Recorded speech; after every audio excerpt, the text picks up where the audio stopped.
God forbid you just stop the car until the track is definitely clear. I mean, when have you seen a hurricane in Texas? Well, it happened that day.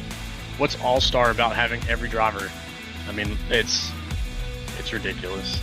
Good guy, ass. Good guy, can't drive a race car. Sorry. You're listening to the Foreign Fuel Podcast.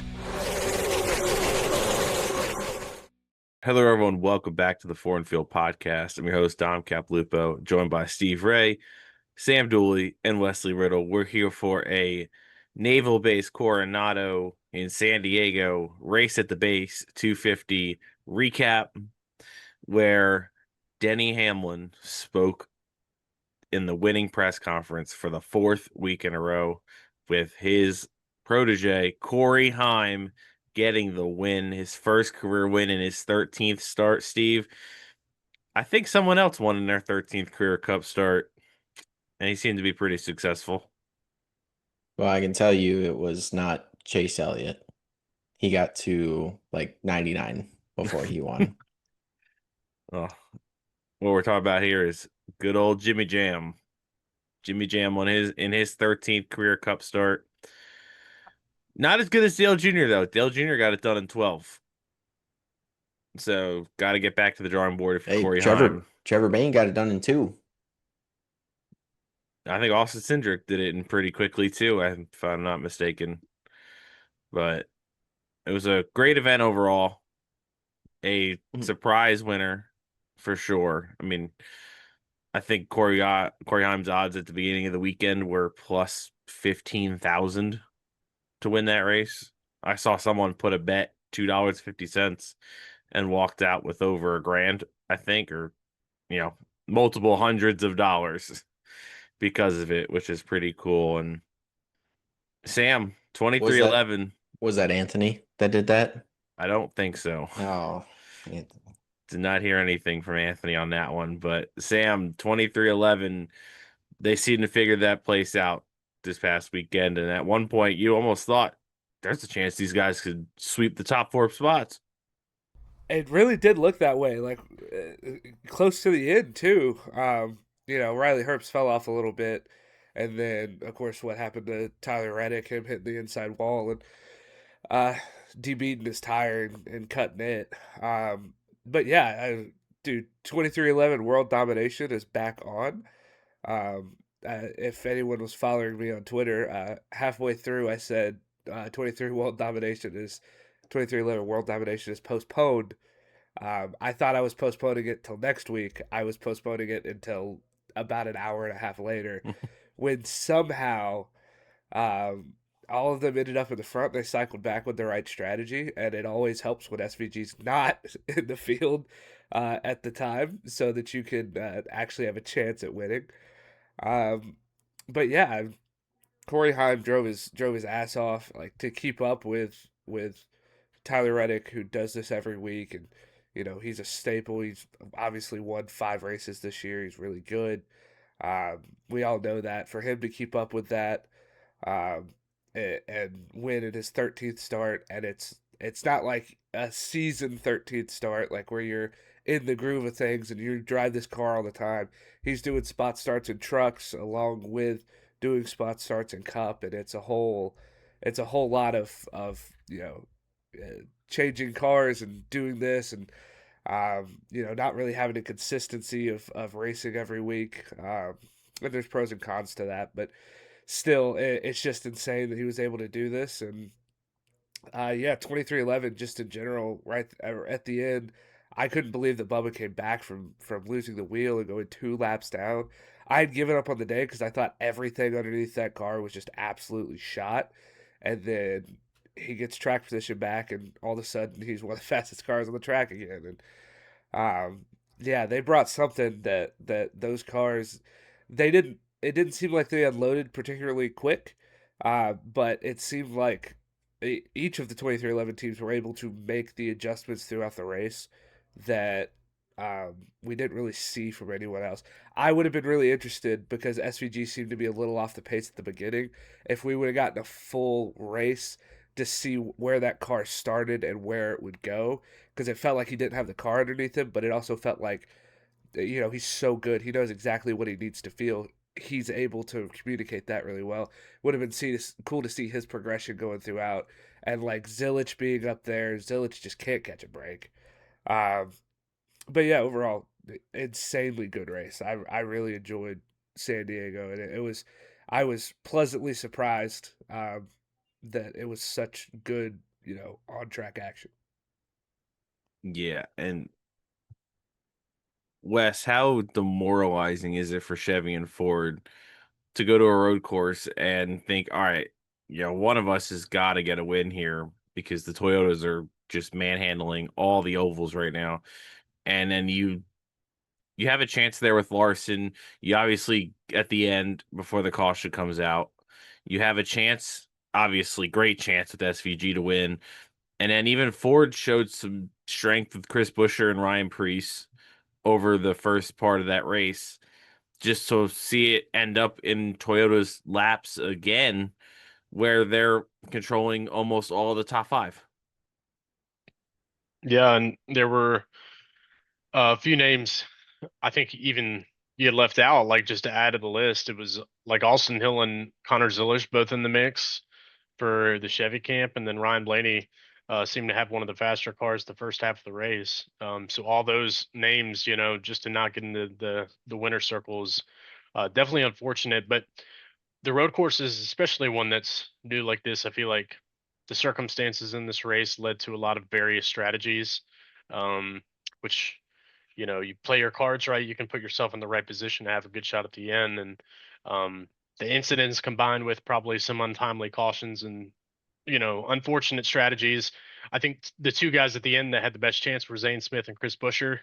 They put tires on the last pit stop, but obviously they didn't get a caution or anything to kind of rejoin the field together, and it cost Ford and Chevy another win. So it's very unfortunate. We've got another shot, Chevy and Ford at Sonoma.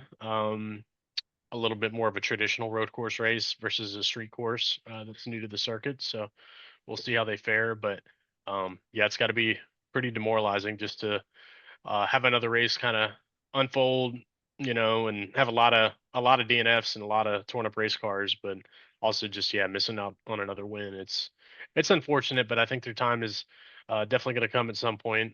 Waves, it's just ebbs and flows in NASCAR, but right now Toyota's just riding the high, and they're still on it.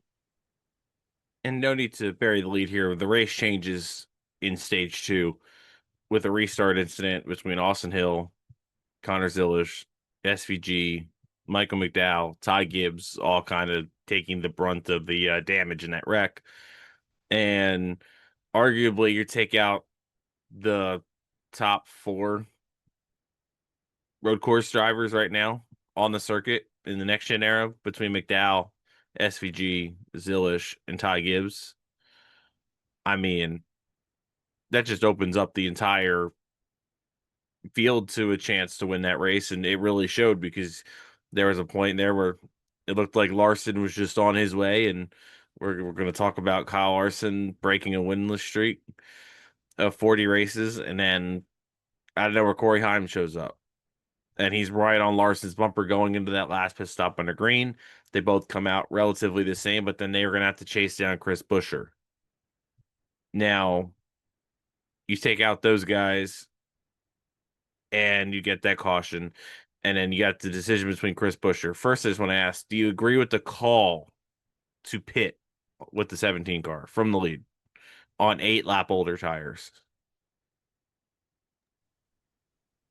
I think I in think hindsight, we'd say it was the wrong call, but there were a lot of random cautions and unfortunate timely things that happened where it seemed like, one more caution bumping them all together, they would have definitely had an advantage.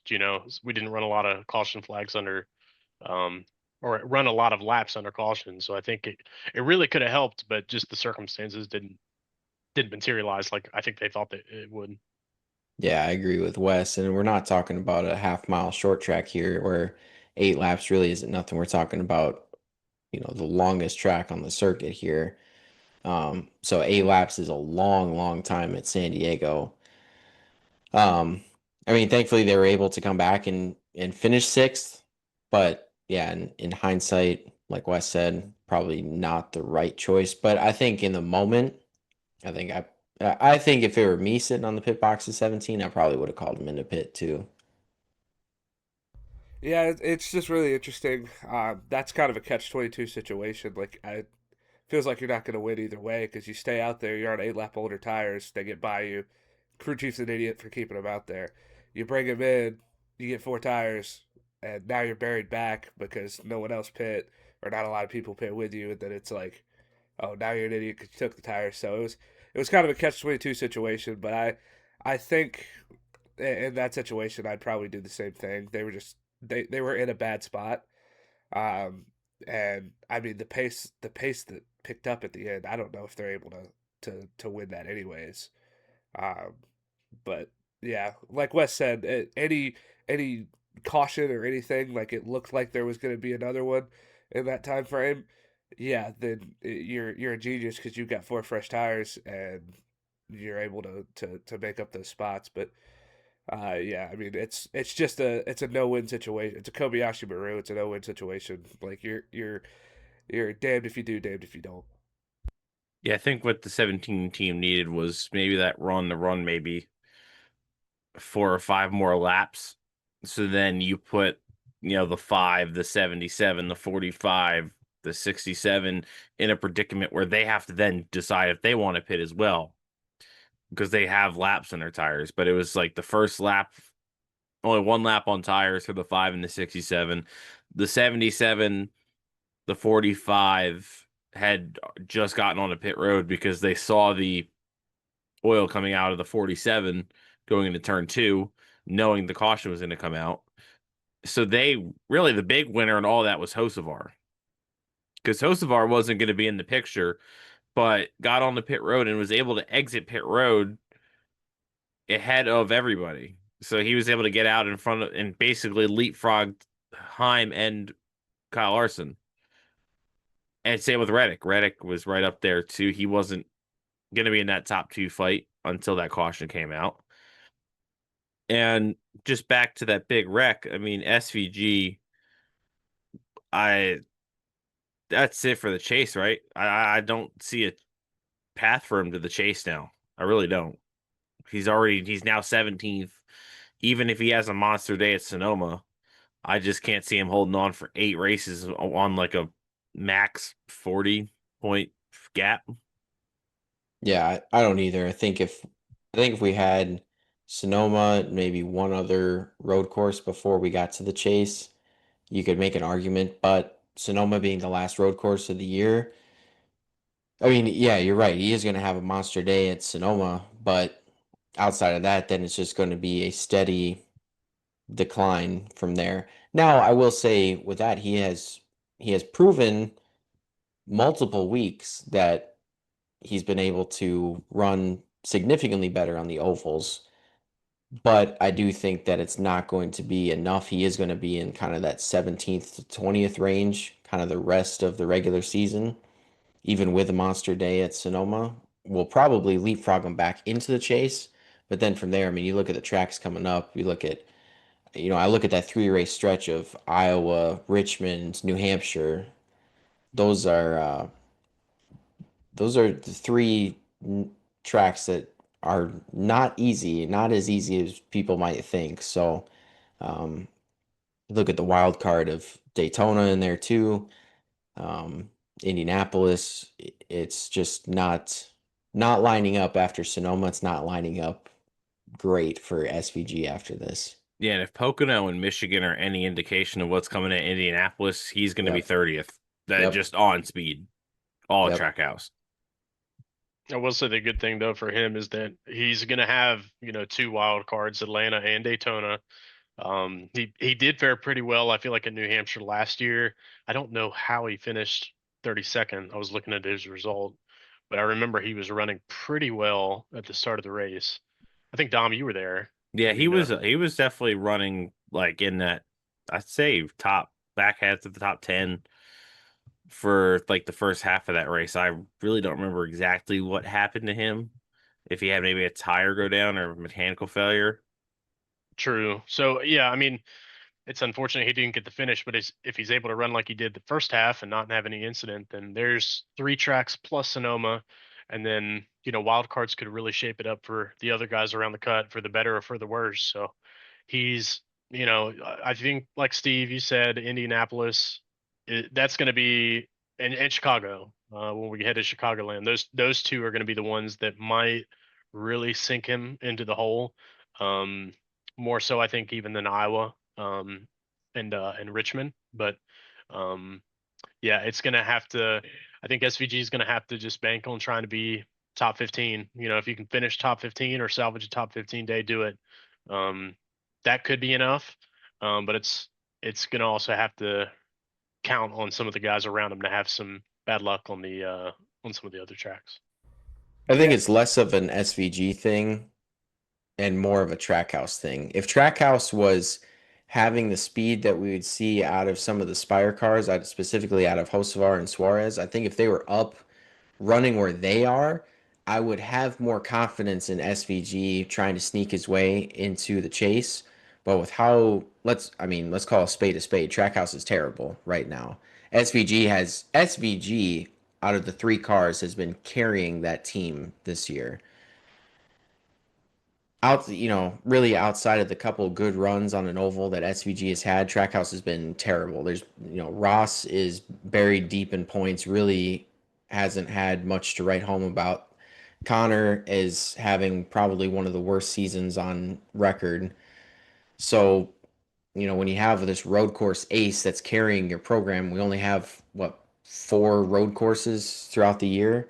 Um, and you're qualifying back in the 30s every week. It seems like it's just a recipe for disaster. So I think it's SVG, in my opinion, is going to miss the playoffs not because of the lack of talent, but I think it's because of where Trackhouse is at this year.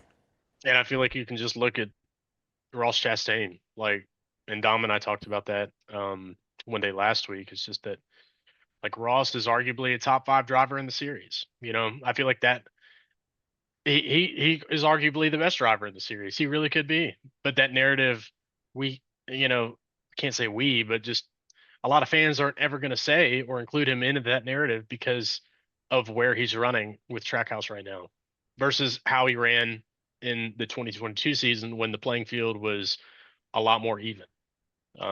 So it's just, seeing Ross Chastain 22nd in points, he could be second in points if Trackhouse wasn't struggling like they are. If they were up there like how they ran 4 years ago. Yeah, and you look around the cut line with the SVG discussion, like the guys that are around there, the 43, their team has picked it up. Legacy has picked it up and it has been good recently.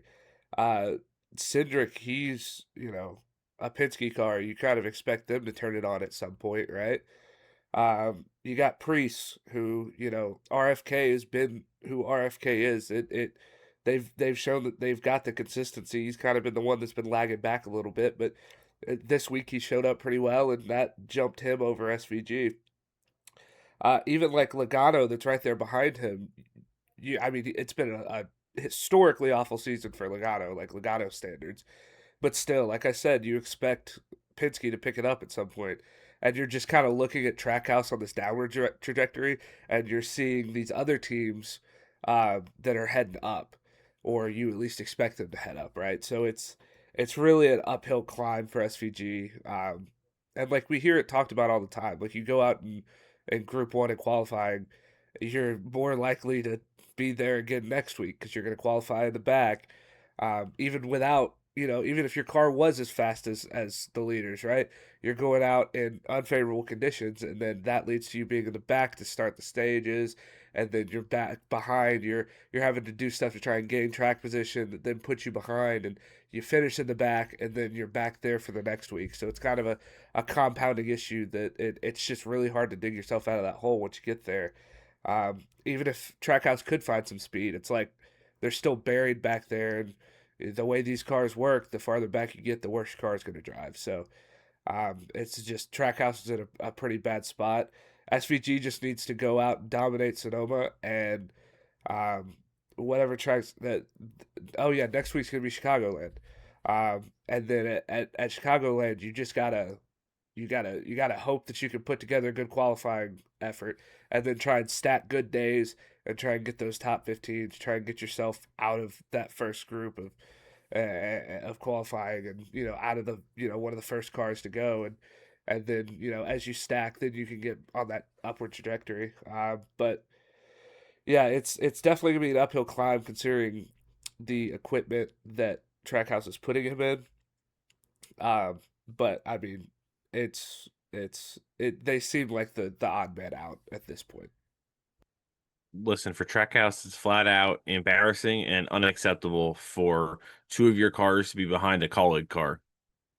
Colleague has zero support from Chevy this year. They have zero sim time, and you have AJ Allmendinger sitting ahead of Ross Chastain in points, and that could also just be saying just as impressive it is for AJ Allmendinger and what he's doing with that team, basically putting that team on his back. And with a good run at Sonoma, will put himself right back into the conversation of potentially getting a chase spot. Listen, he was running top 5 at Nashville and was going to score monster stage points and was going to probably have a monster points day, which he'd probably be in the chase right now until the brake rotor blew out on him. And then the same thing happened at Michigan, mechanical failure. AJ Allmendinger is a chase level driver this year, and what he's doing is so commendable.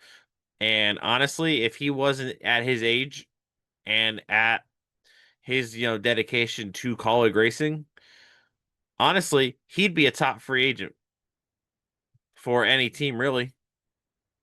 I would love to see what AJ Allmendinger could do in like the 48 next year, but it's not going to happen. Not until we start the rumor. You heard it here first. AJ Allmendinger to the 48 car. No, I agree though. He went out and won a stage at Nashville, and now, obviously had the brake rotor failure there, but then running top 5 both stages and finishing top 5 here at San Diego, scoring, tied for the most points scored this week, and he's sitting. Let me double check my facts here. 20th in points right now, only 21 points out of a chase spot for a team that has no factory support. Just speaks volumes to what AJ has been able to do for that team, and I just makes me think about if they had even a little bit of support, they would probably be in a chase spot right now. So the fact that they're able to sit here with just a handful of races to go before the end of the regular season, still sitting within reach. You coming up to Sonoma here this weekend. AJ is going to be good there, score a lot of points there, I feel like. So he could realistically launch himself into a chase spot just this week here. I mean, Trackhouse has gone from the second Chevy team, arguably the second best Chevy team, to maybe the 4th now. Because Spire's definitely jumped them by, that's not even a debate. And then you're really debating between them and Richard Childress Racing. I mean, Austin Hill was up there, and Austin Hill's getting better every week. I know people don't like Austin Hill, but he's getting better every week. I'm not saying Austin Hill's going to win this year, but he's getting more and more acclimated to the car, and he's becoming more and more competitive. He wasn't up there and made that mistake because of random strategy. He was quick this weekend. He won the O'Reilly race. He was quick in cut practice. He was quick all weekend in San Diego. And it's unfortunate that one big mistake is what everyone's going to remember from this weekend, because he drove the wheels off of that car this weekend. And then you got Austin Dillon coming up at Richmond. So that's coming up. And I'll tell you, and then what do you even say about Zilisch anymore? I mean, is there anything, like, what do you even do now? Like, for the rest of the season, what is like the path the rest of the season? What's the goal? Finish higher than 37th in a race. I think has to be, hey, he did good. He finished 2 spots higher than last. Yeah, I mean it's terrible for Connor, to put it lightly. When you're 19 years old, you go out and you have this record season in the O'Reilly series. You win 10 races in a year, you get launched into the Cup Series. It's not a Connor issue. He is a generational talent. He's going to be in the Cup Series for a very long time. And in my belief, I think will be a multi-time champion, in my opinion. But everybody goes through these stretches. Unfortunately, he's just hitting it in his rookie season where you can't buy bad luck at this point. I don't even have a term to put on it of how terrible it's going for Zilisch right now. Outside of a top 5 run in the All-Star race that doesn't count for any points, it's been nothing but terrible for Connor all season, just filled with a ton of misfortune. Um, I guess, the one thing that comes to mind is like character building in some point, in some aspects, but But I mean, you're just getting how demoralizing is it to see Corey Heim go out there in his 13th oh, start and dude, win? I know, it's just a kick in the nuts, hardcore, but yeah, I mean, what do you do? It wasn't even Connor was going out and he's having a great run leading the race. It was nothing of his doing that Austin Hill just lost talent for a second and wiped him out. It was nothing that Connor did. He was just a victim of bad misfortune. Um, all you can do is just regroup, try again next week. He's coming to another road course with Sonoma. He won the O'Reilly race there last year. I feel like we'll be, doing pretty good in the Cup car this week. Granted, as long as nothing breaks or nobody runs into him, I think is if he makes. I think the goal for the 88 team right now, no matter where you finish, run all the laps because they haven't been able to do that for at least 5 weeks now. Something, wreck it Charlotte, wreck it Nashville, Michigan was caught up. You just start listing all these races, and it's just been a shitstorm one week after another for the 88 team. So I think first goal, run all the laps. Then we'll worry about finishing position because the chase spot is already out of the question. That's not happening for them this year. Now it's just about getting Connor more experience in the Cup car.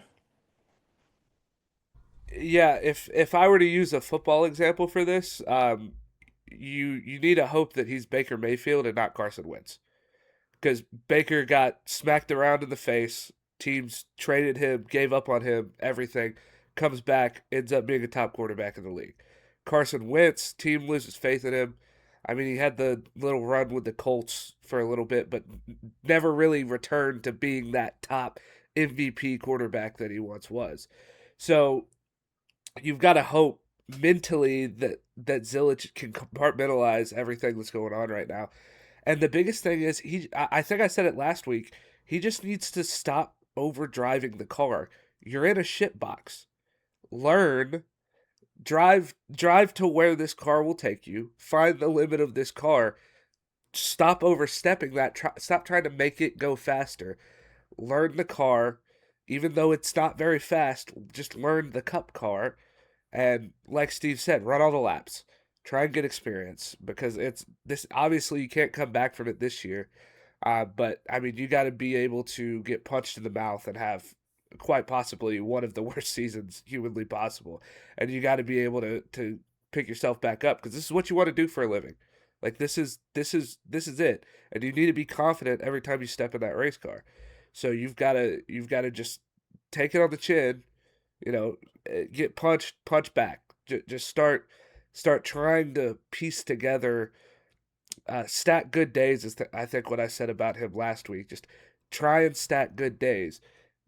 Shit's gonna happen to you. We've seen that. So, some of it has been him just making mistakes. Some of it has been like this past week where he's gotten taken out. Like he just needs to stack good days, kind of compartmentalize everything, and just focus forward and just don't overdrive the car.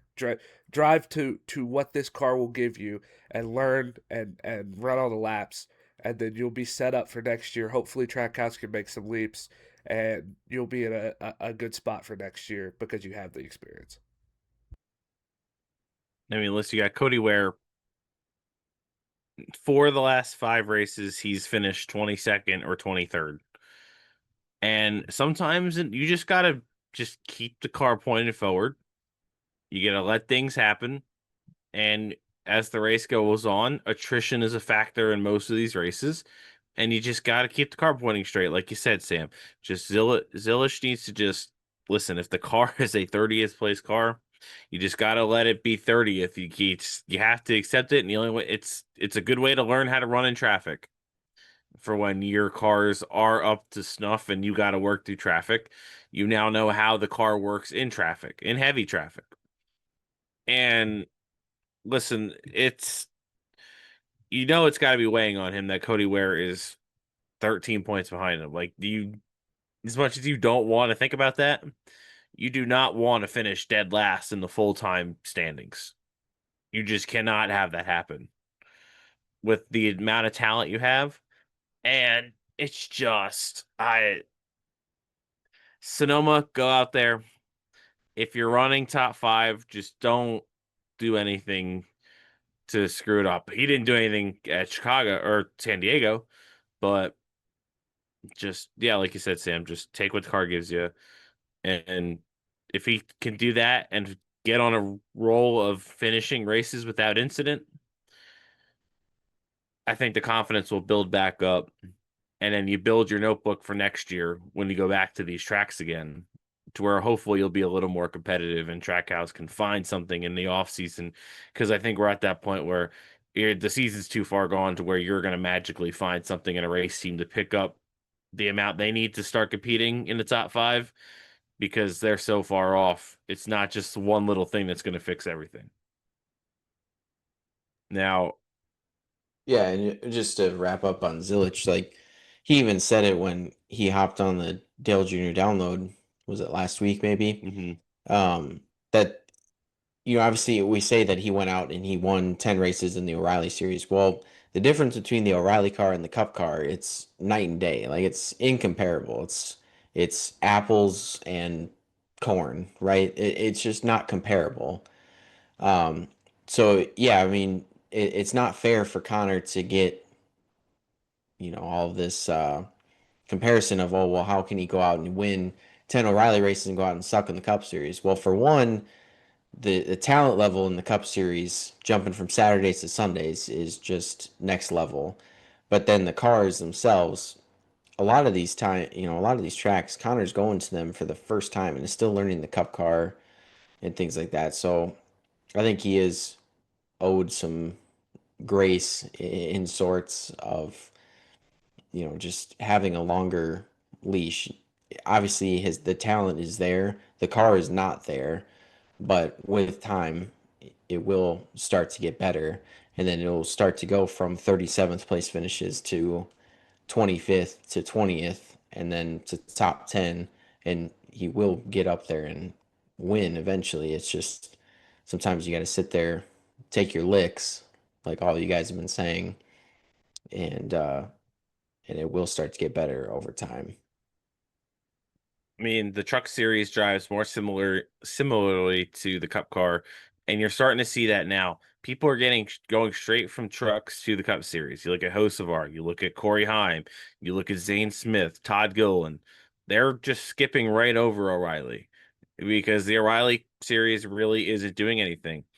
Look at your young guys coming from O'Reilly. I mean, Ty Gibbs took a long time to win. I mean, I'm just looking since the next gen. I mean, is Ty Gibbs really the only guy that's really kind of gotten the promotion? I mean, Austin Cindric. It's not. I mean, he's not a world beater by any means. That's really it because there's not many people getting promoted from O'Reilly because just people.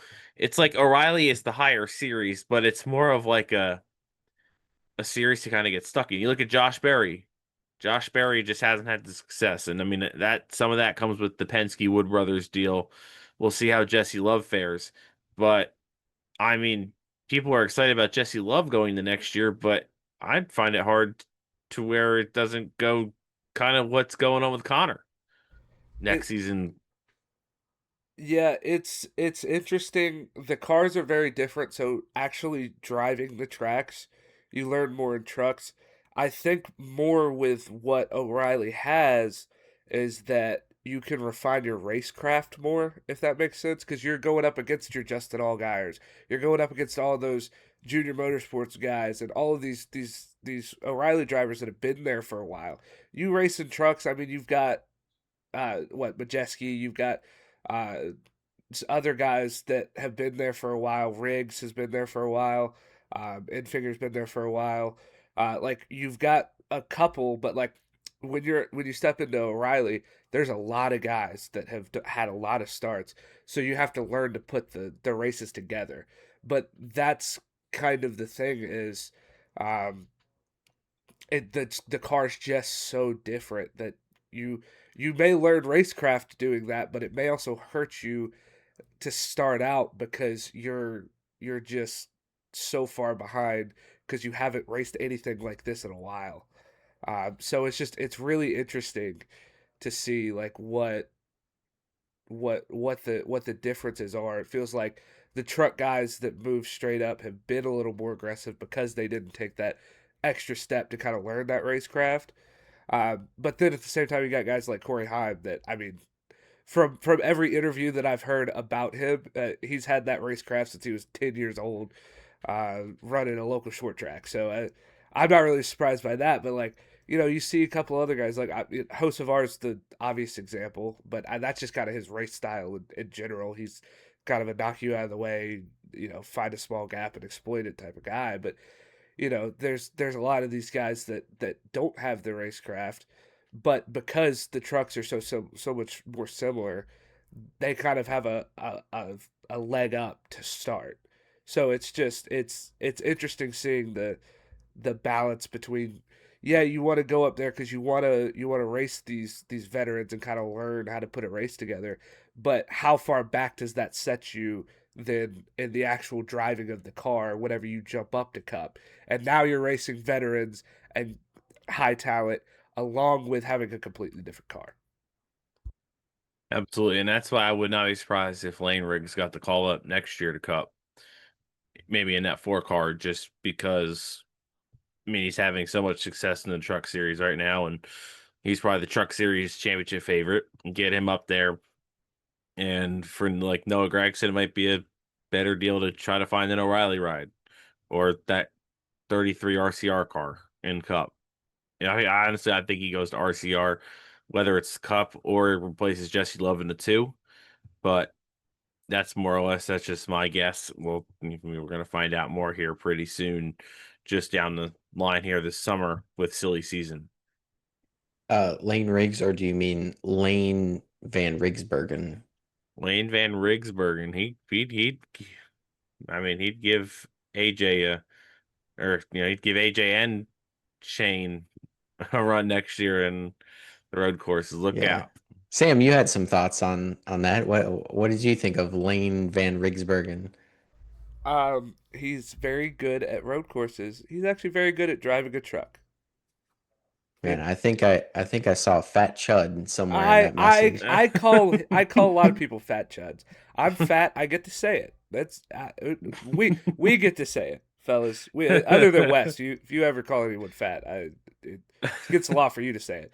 But the other 3 of us, we're big fellas. We can say it, And I only mean it hurtfully to him and like Austin Hill. It's only ones I really mean it hurtfully to. The rest, it's like. I really don't know where that came from. I really don't know why I dislike Lane Riggs. It just kind of developed out of nowhere. It's probably somewhere down the line he wrecked someone I liked and then just stuck with it.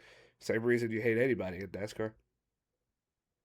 Well, I've been pulling cards, the NASCAR 2026 cards, and that was the first autograph I pulled was the Lane Riggs autograph. So, yeah, we gotta support Lane Riggs. Well, before we wrap up here, we got to wrap up with the finish, obviously. I mean, super exciting, compelling finish between teammates Tyler Reddick and Corey Heim. Reddick leading that entire last run until one slip up with, I believe, was it 3 to go? It was with 3 to go. He just misses his mark a little bit going into turn 2, and Corey Heim pounced and got to the inside, didn't make any contact with Reddick. And then Reddick with one of the coolest looking crossovers, I mean, I think we've ever seen. And then just gets a little loose, gets into Heim, knocks him up into the marbles, gets him into the wall, and then Reddick proceeds to park it to let Heim have the spot. Wes, how do you feel about that? It was good sportsmanship, but man, at the same time, it's it's still a race. You can't really. I get that they had the lead. I just prefer to see guys battle it out. I've always just kind of been anti teamwork kind of thing. I know you have to do it for the part of the team, but at the same time, like just go out there and race. You can't do that anywhere else, right? I mean, especially if the field's more bunched up. But then again, it's not an knock on Reddick. I know, he was trying to be as respectful as he could, and he's a classy driver, but still, I feel like you know, especially back when the rule was like 100% rule, that was like definitely not 100%, right? So like, you have to be cautious of it. But then again, I think definitely shows the sportsmanship of Tyler Reddick, even as the championship leader, even though things have not gone his way the past few weeks, just losing the point lead. He's just very. I think back. I feel like the best example was him and Briscoe at the Bristol Dirt Race, right? Just how remorseful he was, or not even remorseful, but like apologetic. Even though that Briscoe calls that wreck, right? Like he didn't take it to heart. Reddick's not one to really get fired up. I think the only time he ever did was with like Cole Custer, right? Or I don't remember what race. There was one time in the Xfinity series he got pretty upset, but no, he's very similar to Bubba in ways where like they're kind of hard on themselves. Like they have very similar personality in that sense, where they just weigh what happens in a race very heavy on their shoulders, and they beat themselves up for finishing second and fifth. Just random finishing positions. But yeah, I don't know what cut his tire. I went back and looked. I didn't see any contact on the left front, so for the left front to go down, maybe I'll know where that happened. But It anyway, I'm kind was of rambling, but it was when he hit the wall. He hit the inside apex wall, and that's Joe what Reddick actually did. that's what got him into Heim, because he overcooked it, and then he tried his hardest to stay off of Heim, and that's where he hit the apex wall, the inside wall, and then that hit the outside. It debeated his tire, and so it basically just came apart from the outside, and Oh, so okay. that's what ended up happening with him. I just missed that. Yeah, so uh unfortunate there. Like Reddick, he definitely wanted the win. It was still cool that he was trying to fight for the win. He didn't just let Heim totally have it. But then again, I feel like that's a good lesson for Reddick and for a lot of other, young drivers in the field, to understand that this is not, we're not battling in the playoffs anymore, right? You can't be trying to overstep the boundaries just to get a win for, you know, it wasn't going to equal anything in the end aside for 20 extra 20 extra points.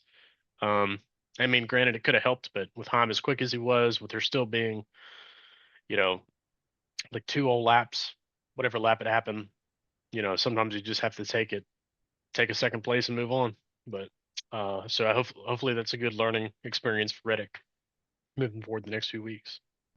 So for me, it was. I'm gonna get fried for this. For me, it was a very Jimmy Johnson move, like Jimmy Johnson, Ryan Blaney. Like, oh, I just beat the doors off of this guy, especially with it being a teammate too.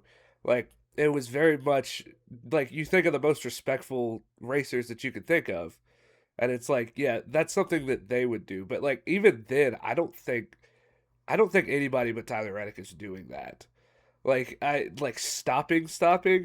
I mean I applaud it because I actually really liked the move because I I think that you should win it on the racetrack and not win it, slamming someone completely out of the way like that. But um, it was like that's got to be one of the uh, include that in NASCAR sportsmanship compilations because that's like number one all time probably because I don't think there's ever been someone that's cared that much about their competitor to actually like let them back by, especially for the lead. Jimmy Johnson. What are we talking about? 2010 Texas. He's door slamming Jeff Gordon because he's upset that Jeff Gordon's faster than him.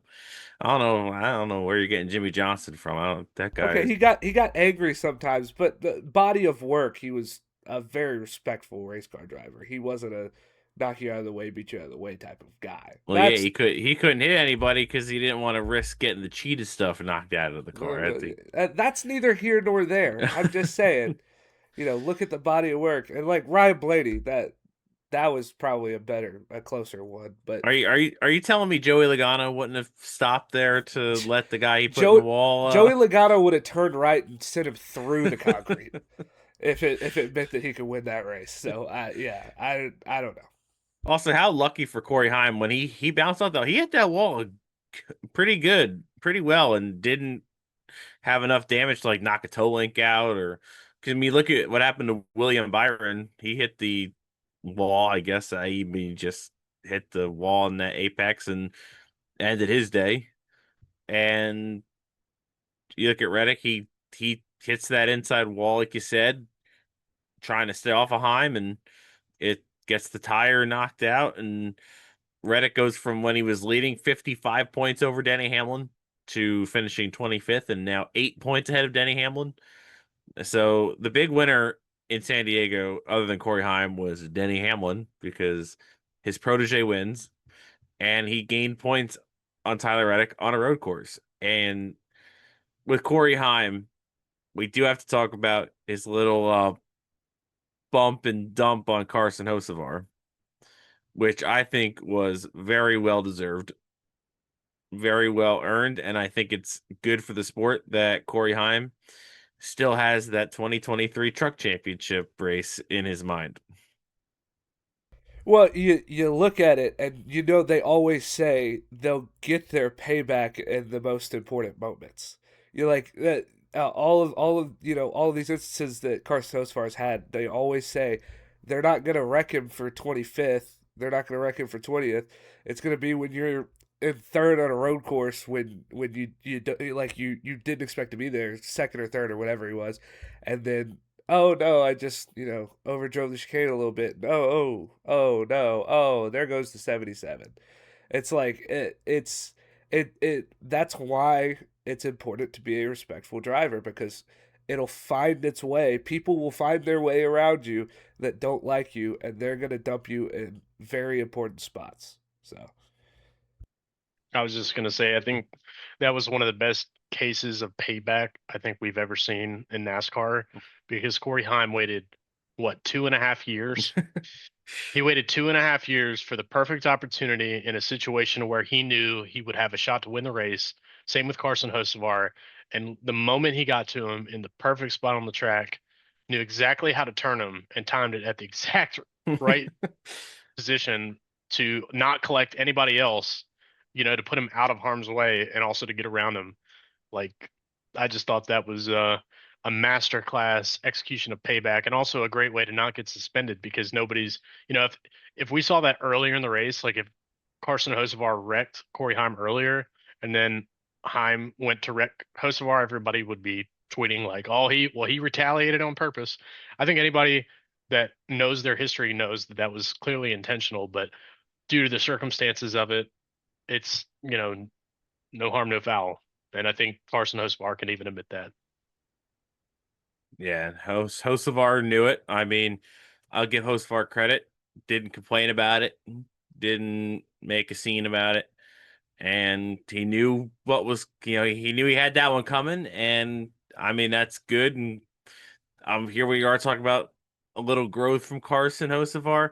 And then in 2 weeks, we'll be talking about how he took 3 steps back again and pulled a stupid move. He's going to do it in Atlanta. He's going to do his stupid aggressive moves in Atlanta, and we'll be talking about him again. So no need to harp on it here, but yeah, it's just you talk about these guys not being scared or just not going to be the guys to get it. Corey Heim obviously knew, like he does. They do not like each other. They just do not like each other, and their little back and forth exchanges on X has been really funny. Like the Dale Jr. Now, Carson Far hosted it this week, and they always call the winner calls in. So Corey Heim, and they said he wasn't available, and Corey Heim said his Spectrum went out, which is a sponsor of hosts of ours, and then Hocevar said he'd pay him extra money to get that taken care of, and Heim said, "Oh, I'll use that money and go get Xfinity instead." Just to plug sponsors and just kind of throw digs at each other. And when Hocevar, I think, commented on something or on a post or about it, the race, and Heim just responded with the clip of Hocevar from those videos they were doing at the driver introductory stuff in the off season. It was just like, well, if I wouldn't wreck anybody if they were just get out of my way. So, I mean, this will be a great rivalry moving forward, and exactly what the sport needs. It kind of gives you Denny Hamlin, Brad Keselowski, Denny Hamlin, Joey Logano vibes when like Logano and Keselowski came up, and Hamlin kind of butted heads with both of them, and that made for good entertainment. Now, I hope no one breaks their back. Hopefully, no one breaks their back in retaliations or anything. But I think we're in a good path here with the young stars coming up, and they all can't get along, and because that'd be boring if they all got along.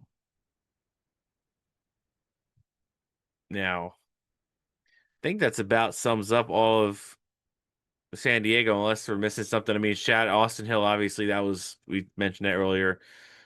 You know, emotional win, first win for RCR since the passing of Kyle Busch. Austin Hill did that. You know, his burnout around the 8 that was on the track there, which was really cool. And you heard Richard Childress get choked up just talking about it. And that was really cool. And then Lane Riggs gets the win in the Truck Series. And Tyler Reif came out of nowhere. Daniel Hemrick came out of nowhere. And Tyler Reif just missed the last chicane and gave it to Riggs, which would have been cool to see Tyler Reif win because, I mean, no one talked about him like at all until the end of that race. So that would have been really cool.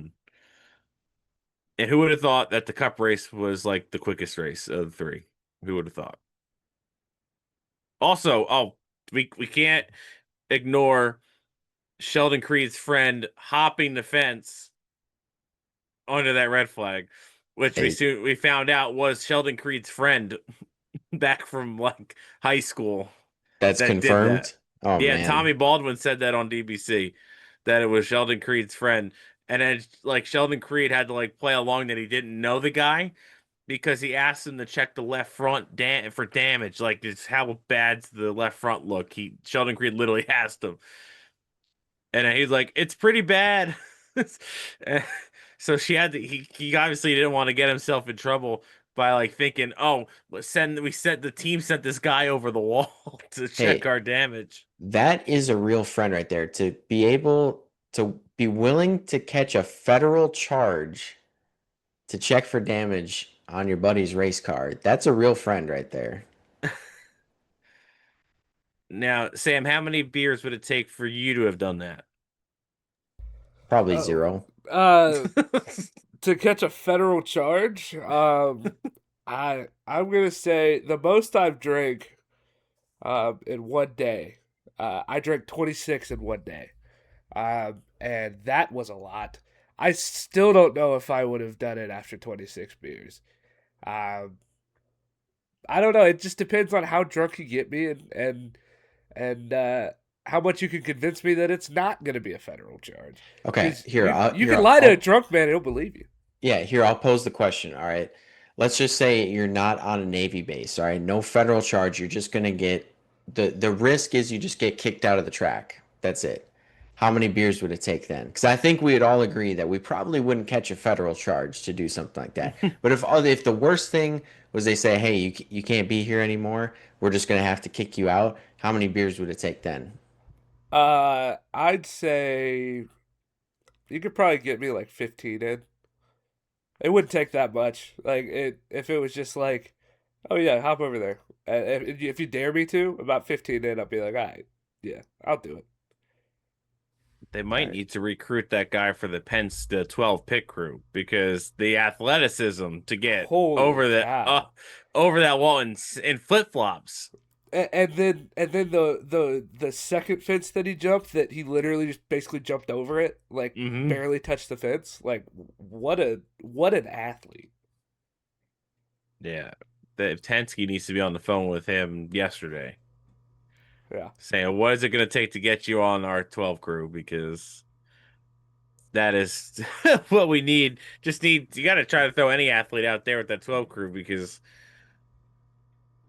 they're pretty bad. They're still bad. They're not helping Blaney out. And fun fact, and this might be a tidbit, just for years down the line if they never go back to San Diego, Ryan Blaney has the most laps led all time at Coronado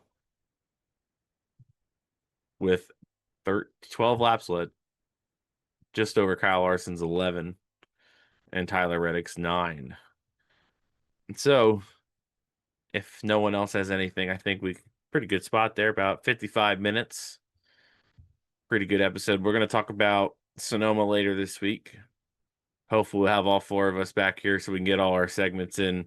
Steve missed the Keep 3, Cut 5 last week. It did not work out in those guys' favor. No, it did not. I did tune in and listen. It did not work out in their favor. Yeah, their guy, Alex Bowman, finished. Where did he finish? 26th. So this week. Oh, and then one last thing. I keep just stumbling upon things. Kevin Magnuson, Noah Gregson. Noah Gregson, was he what was he justified in being mad? Gregson was justified in being mad. Yes. Do I care? No. That was hilarious. I put in that situation, I'd be pissed too. But I mean, he was using Magnuson up the entire time, which is what you do with guys that don't really that don't race every week. Usually, you're going to use them up because you don't have to really worry about the consequences. Well, and Magnuson, he ruffled the wrong feathers. I don't know if he needed to do some research on Kevin Magnuson beforehand, because you that was the wrong guy to kind of mess around with, because you know he's gonna come back and retaliate. Yeah. So we'll talk Sonoma later this week. We'll get our segments back in full force. And hopefully you guys enjoyed this one. If you did, please like, subscribe. We obviously appreciate everyone that's following. As of right now, we're on our way to 1,000 followers on X. I think we're at about 970 right now. So if you aren't following there already, please do so. And also go to Instagram, Facebook, TikTok. Got good content just every day. Make sure you're following there. Interact. We love interacting with you guys. And yeah, so it's Four and Field Podcast everywhere. Very easy to find. The number 4, the word and the words fuel podcast. Make sure you can't miss us. So for Sam, Wes, Steve, Dom, and we'll see you later this week to preview Sonoma.